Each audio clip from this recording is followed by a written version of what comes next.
Semangat ya. Alhamdulillah wassalatu wassalamu ala rasulillah wa ala alihi wa sahbihi wa man wala wa ba'd. Qanifidin asadukumullah. Alhamdulillah kita sudah 9 dan materi kita lumayan panjang, sehingga saya berharap untuk malam ini selesai materi. Kemudian karena setelah terbentuk kita akan langsung praktek. Karena kalau pada subuh langsung praktek kasih. Cuman kalau malam ini nggak selesai, berarti besok subuh berani melakukannya. Kenapa saya ingat? Karena saya terus terang dalam materi ini saya ringkas dari 4 buku ini. Satu ada Majmu' Fatwa Ibnu Taimiyah, terus kemudian Minhajul Muslim, ada Syarh Mu'taqidiyah Syekh Utsaimin, dan Al-Fiqh Ulama. Di mana justru yang paling banyak saya kutip adalah yang dari Minhajul Muslim. Padahal ini satu jilid ya. Kenapa nih kan? Karena terutama yang satu ini rata-rata udah punya bukunya setahun yang lalu. Saya yakin sudah ada yang hatam. Kalau saya boleh kesimpulan ya. Artinya bab jenazah ini berarti sudah lewat gitu. Apalagi antum yang sebagian dari ma'had juga tentu sudah menghabiskan kitab dan belajar tentang jenazah. Dan buku ini kurang lebih 100 halaman. Tetapi intinya sangat sedikit. Intinya hanya 1, 2, 3, 4, 5 baris. Artinya ini pembahasan yang sangat pendek sebenarnya. Kenapa bisa jadi panjang? Karena masalah-masalah yang terkadang muncul dalam pembahasan-pembahasan.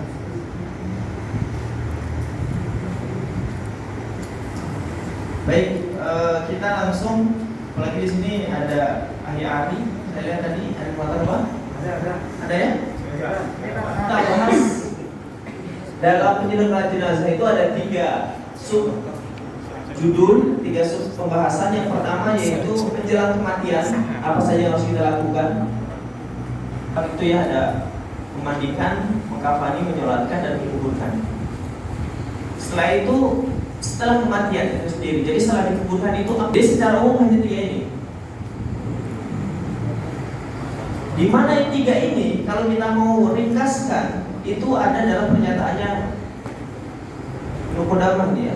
Fi faslun fi ghuslil mayyit. Satu pembahasan tentang memandikan jenazah. Di sini hanya ada beberapa dalil, karena memang kalau kita mau mendalami jenazah ini kita akan sedikit dapatkan dalil dari banyak jalur. Kalau misalnya sholat kan sahabat yang sholat di belakang Nabi ini banyak dan tentu jalur periwayatnya juga banyak. Tapi kalau jenazah ini sangat sedikit. Rata-rata adalah hadis ketika anak dari Rasulullah SAW meninggal dunia. Jadi Rasul mengatakan, iksiluhu bima'in wa sidrin wa kafinuhu fi taubin. Mandikan dengan air wasidrin. Sidrin itu daun bidara. Wa kafinuhu fi taubin, dan kafanilah dengan baju, dengan kain. Jadi hadisnya secara ini global saja, global semuanya global. Hadis yang kedua, sallu ala man qala la ilaha illallah. Salatlah kalian kepada siapapun dari mayit yang mengucapkan la ilaha illallah, maksudnya adalah mayit muslim. Artinya di situ perintah memandikan, kemudian perintah mengkafani di sini sudah, kemudian perintah menyolatkan. Wa dafnuhu fardhu kifayah li anna fitarnihi adalinas. Dan memendamkan atau menguburkan mayit juga fardhu kifayah, karena ketika tidak dikuburkan akan mendatangkan bahaya untuk manusia. Maka hukumnya fardhu kifayah. Kaidahnya adalah ketika ada sebagian kaum muslimin yang sudah melaksanakannya, bukan kewajiban bagi kaum muslimin yang lain. Selesai. Sampai di sini aja pembahasan inti dari kitab Al-Mughni. Makanya saya bilang tadi, justru pembahasan yang lumayan lengkap ada di kitab Minhajul Muslim. Antum yang sudah punya terjemahannya, coba dibolak-balik lagi, karena tidak terlalu sulit untuk memahami sebagaimana materi-materi seperti mungkin usul fikih dan lain sebagainya. Artinya kalau pemandian jenazah itu sudah bisa dipahami hanya dengan berdasarkan terjemahannya saja. Makanya malam hari ini justru yang saya tertarik adalah bagaimana membuat kita adalah orang yang berperan sebagai orang yang menyelenggarakan jenazah kerabat terdekat kita, istri, anak misalnya, ayah, kalau ibu itu urusan perempuan, gitu ya. Minimal itu. Syukur-syukur dipercaya oleh masyarakat untuk menyelenggarakan jenazah orang lain. Makanya ada beberapa ekor kita yang qadarullah meminta daurah ini sudah sejak tahun 2017. Qadarullah ayahnya tinggal duluan, gak sempat belajar dan akhirnya diurus oleh orang lain. Ya seperti itu. Dan kemarin ketika ekor kita kan dalam kiroton, siapa yang ikut sampai menguburkan maka dia 2 kirot pahalanya. Kira wa mal kiroton, apa itu 2 kirot? Qala mislul jabalain abimain, seperti 2 gunung yang sangat besar. Ini untuk memotivasi kita, bukan hanya sekedar nggak enak ketika ada tetangga meninggal gak ikut gitu, tetapi memang pahala yang dijadikan oleh Rasulullah SAW ini sangat besar. Ini materi yang pertama yang ingin saya sampaikan terkait yang harus kita lakukan. Yang pertama tentu bersabar dengan adanya penyakit itu, karena Rasulullah SAW bersabda, "Mayuridillahu bi khairan yusib minhu." Siapa yang Allah kehendaki dari yang kebaikan maka Allah kasih ujian, Allah kasih musibah. Dan ketika dia bersabar tentu itu menjadi penghapus dari dosa-dosa dia dan pengangkat dari derajat yang telah Allah tetapkan baginya. Kemudian ternyata ketika orang sakit ini dianjurkan dan diusahakan oleh Rasulullah untuk senantiasa berobat. Dan salah satu berobat ini dengan ruqyah. Ada Ustaz Saiful itu? Iya, depannya. Jadi ternyata ruqyah ini merupakan obat baik fisik maupun roh, baik jasadiah maupun rohani, ini adalah dengan ruqyah. Labasa biruqa man lam yakun syirkun, man lam yakun fi syirkun, diperbolehkan beruqyah selama tidak mengandung kesyirikan. Jadi kalau kita lihat postingan-postingan Ustaz Saiful, ya kerjaannya bakar jimat ya.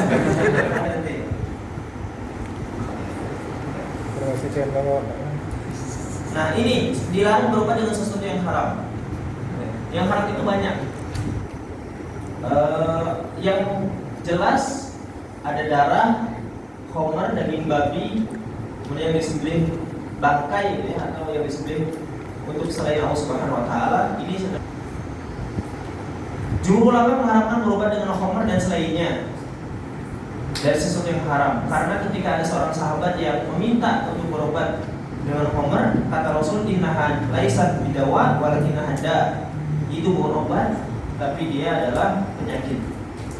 Karena ada dulu ya ketika jahiliyah mungkin sebagian menganggap bahwa khamar itu menghangatkan badan, padahal memang Rasul mengatakan itu bukan obat tapi itu adalah penyakit. Obat maupun dijadikan umpan pancing. Karena haramnya kodok itu bukan untuk obat yang untuk konsumsi, bukan, tetapi karena kodok merupakan salah satu binatang yang diharapkan oleh Rasulullah untuk dibunuh. Jadi di antara kaidah halal haram itu satu, binatang yang diperintahkan oleh Rasul untuk dibunuh itu haram dimakan. Kalau jengking, ular itu kan perintah dibunuh ya oleh Rasul, maka itu haram kaidahnya. Dan binatang yang dilarang untuk dibunuh itu juga kaidahnya haram. Kodok termasuk, kemudian lebah, semut dan lain sebagainya. Jadi kodok itu haram bukan karena unsur hidup di ulu alamnya. Karena kalau kita buka bukunya Dr. Robert Suhaili Al-Wajiz itu ya, nanti di ujung pembahasan muamalah itu ada pembahasan tentang hibda. Ini adalah bahwa hewan yang hidup di dua alam itu bukan ilah tentang haramnya binatang, tetapi yang menjadikan hewan itu haram adalah karena Rasulullah melarangnya untuk dibunuh. Dalam satu riwayat disebutkan bahwa bunyinya itu adalah tasbih kepada Allah Subhanahu wa taala.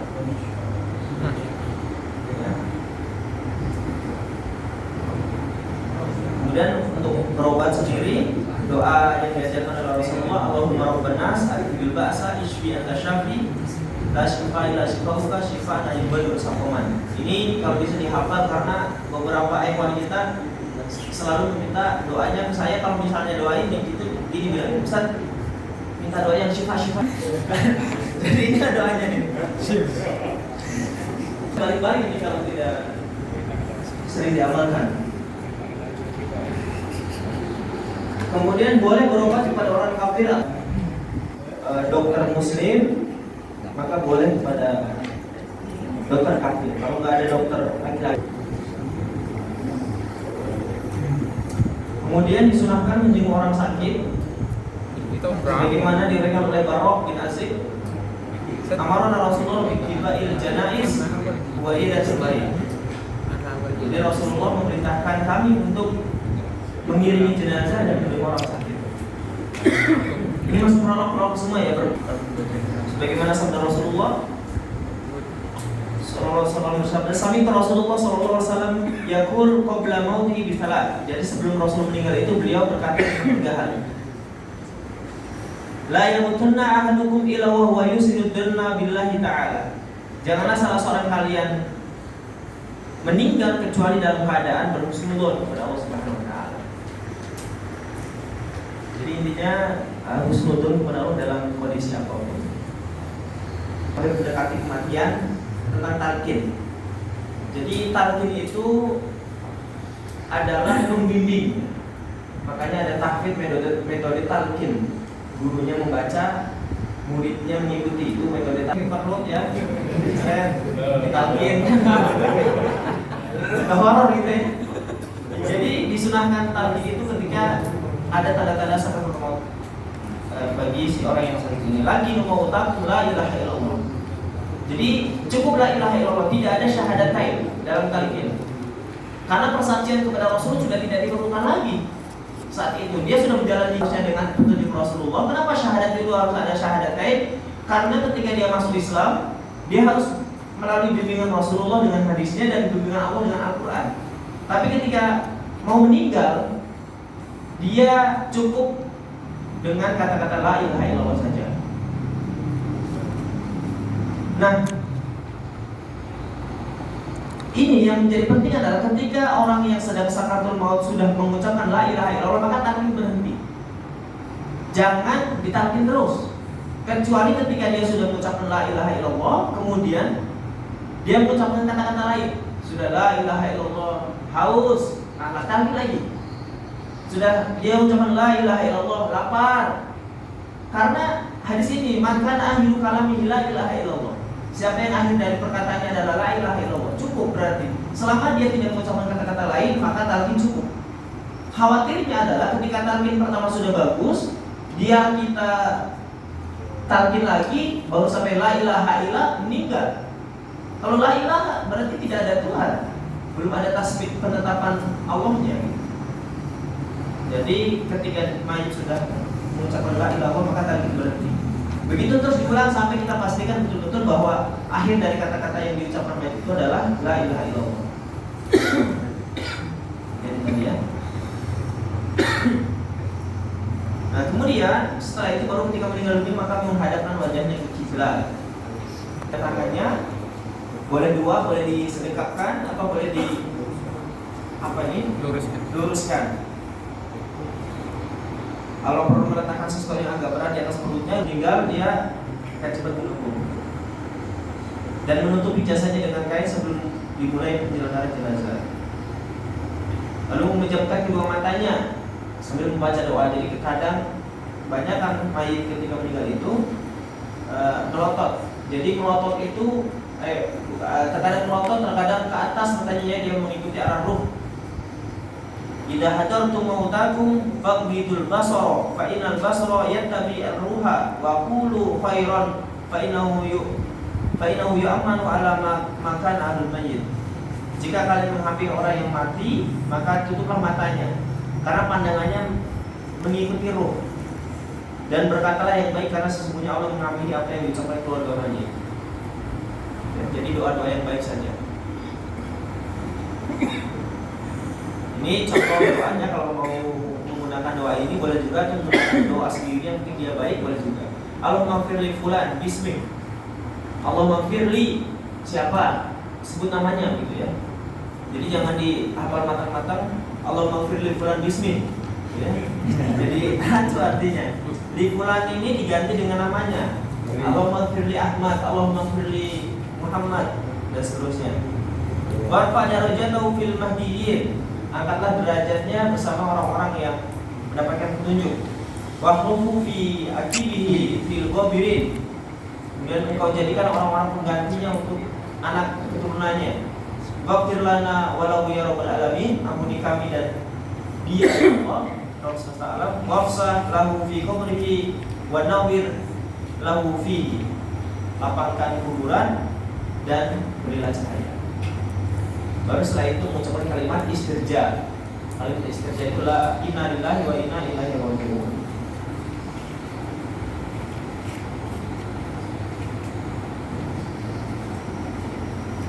Nah, setelah itu baru diumumkan. Jadi mengumumkan itu termasuk sunnah ternyata. Jadi itu yang kemarin suka mengumumkan kematian sahabatnya, saudaranya, keluarganya, tetangganya di WhatsApp, walaupun broadcast ya, itu ternyata sunnah diumumkan. Atau di masjid juga boleh diumumkan kematian seseorang.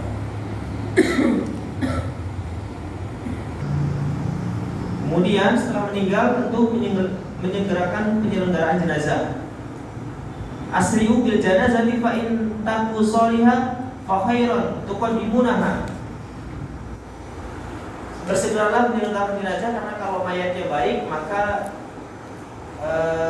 dia tuqaddimunaha, dia akan segera juga menuju kebaikan. Wa in taku siwa dzalika fa syarrun tad'unahu an riqabikum.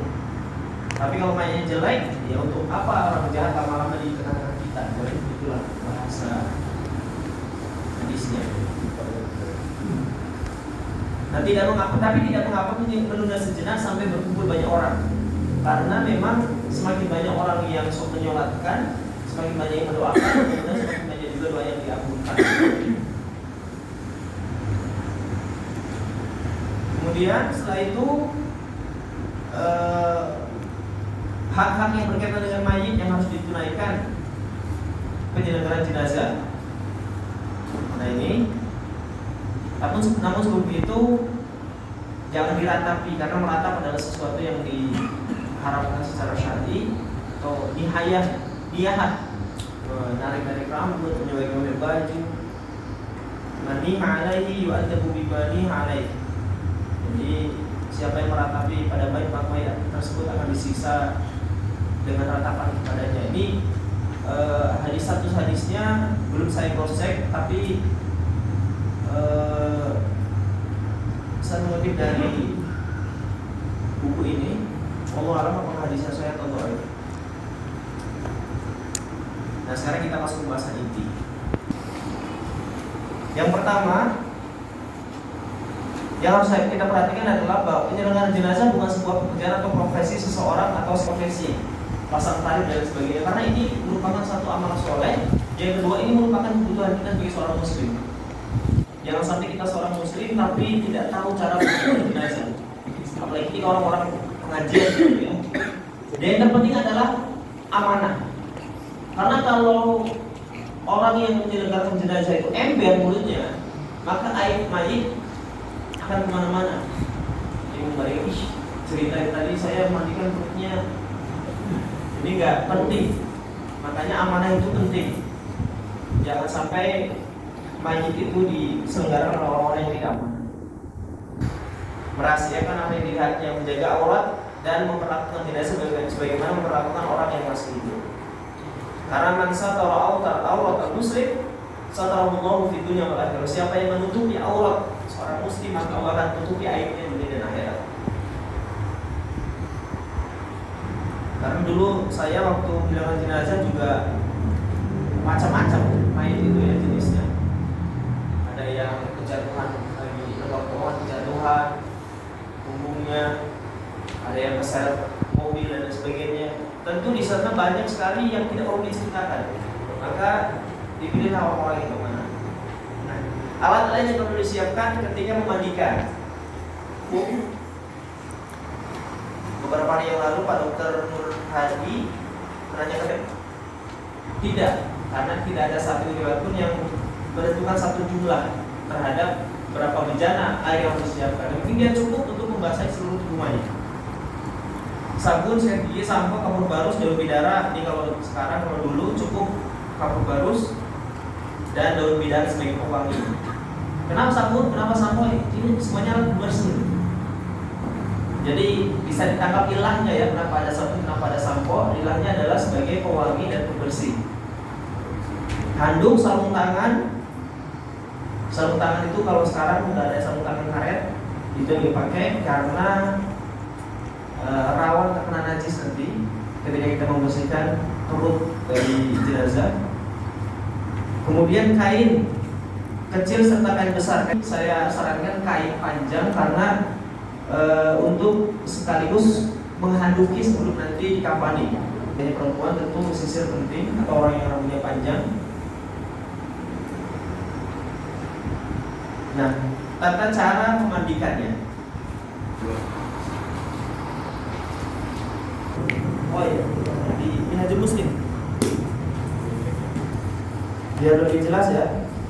Jadi sebenarnya memandikan itu nggak terlalu repot kalau kita mau sebagaimana mandi junub. Mandi junub yang wajahnya seluruh badan selesai. Niat mandi. Banjur diguyur seluruh tubuh selesai. Kenapa harus ada wudu? Kenapa harus ada memulai dari yang kanan? Kenapa harus ada sila-sila rambut? Kenapa harus ada mencuci kemaluan? Itu sunnah-sunnah. Ketika mau mendapatkan pahala mandi junub sempurna. Wudu juga demikian. Ada wudu yang batas minimal, itu yang disebutkan Allah dalam Al-Maidah ayat 6. Antum ambil air, cuci muka sekali, kemudian tangan sampai siku, kemudian usap kepala, cuci kaki sekali, semuanya selesai. Ini wudu sah. Tapi kalau kita mau mendapatkan kesempurnaan wudu dengan pahala-pahala keseluruhan, ada cuci tangan, ada kumur-kumur, ada istinsyaq, gitu ya. Ada istinsar dikeluarkan, ada 3 kali kecuali kepala. Ada doa setelah itu semuanya kesempurnaan. Memandikan jenazah itu secara prinsip sama dengan mandi junub, yaitu cukup menyiramkan air ke seluruh tubuh mayit. Selesai. Itu kalau mau cara minimal. Gampang kan? Lalu yang lain-lain ada perbedaan pendapat, berarti ada masalah ketika ini dengan pakai cara ini, pakai cara itu, yang penting mayit basah.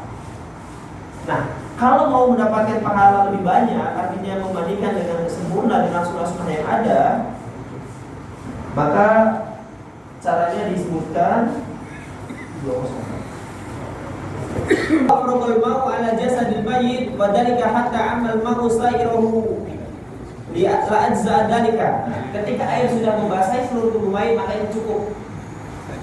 Ini menjadi poin penting saya sering tekankan, bahwa yang wajib adalah menyiramkan air ke seluruh tubuh.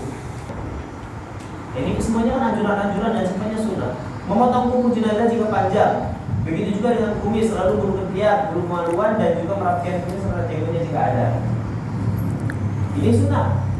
Dilakukan baik karena itu adalah disunnahkan oleh Rasulullah. Tidak dilakukan, tetap mayit tidak akan bersisa. Membersihkan mulut dan hidungnya.